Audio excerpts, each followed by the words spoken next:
রাসূল সাল্লাল্লাহু আলাইহি ওয়াসাল্লাম বলেছেন, যখন ঘুমোতে যাবা এই দোয়াটা পড়বা। দোয়াটা দেখেন কত চমৎকার, কিভাবে নিজেকে আল্লাহর কাছে সমর্পণ করবেন, সঁপে দিবেন। দেখেন রাসূল বলেন, তুমি এটা পড়বা, আল্লাহুম্মা ইন্নী আসলামতু ওয়াজহি ইলাইক, আল্লাহ আমি আমার সত্তাকে আপনার দিকে সমর্পিত করলাম। ওয়া ফাওয়াদতু আমরি ইলাইক, আল্লাহ আমি আমার সব কাজকে আপনার কাছে সুপর্দ করলাম। ওয়া আলজাতু যহরি ইলাইক, আল্লাহ আমার পিঠকে আমি আপনার কাছে আশ্রয় রাখলাম। সুবহানাল্লাহ বলবেন না? আমরা যখন ঘুমাই আমাদের পিঠটা বিছানার মধ্যে লাগাই না? আল্লাহ আমার সত্তাকে আপনার কাছে আমি সমর্পিত করলাম, আল্লাহ আমার সব কাজকে আপনার কাছে আমি সঁপে দিলাম, আল্লাহ আমার পিঠটাকে আপনার কাছে আমি আমানত রাখলাম। লা মালজা ওয়ালা মানজা মিনকা ইল্লা ইলাইক, আল্লাহ আপনি ছাড়া আশ্রয় দেওয়ার কেউ নাই, আল্লাহ আপনি ছাড়া আমাদের মুক্তি দেওয়ার কেউ নাই। আল্লাহ আপনি যে রাসূল পাঠিয়েছেন সে রাসূলের প্রতি আমি ঈমান আনলাম।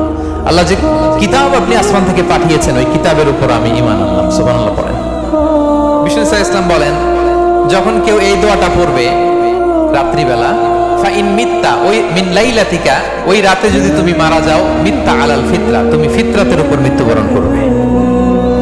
ওয়া ইন আসবাহতা আসবাহতা ওয়া ক্বাদ আসাবতা খাইরান কাসীরা, আর যদি রাতে মৃত্যু না হয় তুমি বেঁচে যাও, তাহলে ওই দিনে তুমি প্রভূত কল্যাণ লাভ করবে। সুবহানাল্লাহ। তাহলে বলেন এই দোয়াটা পড়ার দরকার আছে না নাই? এই দোয়াটা যদি কেউ পড়ে সে মারা গেলে ওই রাতে ফিতরাতের উপর মারা যাবে। ফিতরাতের প্রথম অর্থ কি বলছিলাম? সবাই বলতে হবে, কি বলছিলাম? তাহলে এই দোয়া পরে রাতে মারা গেলে সে মুসলিম হয়ে মারা যাবে, ঠিক কিনা?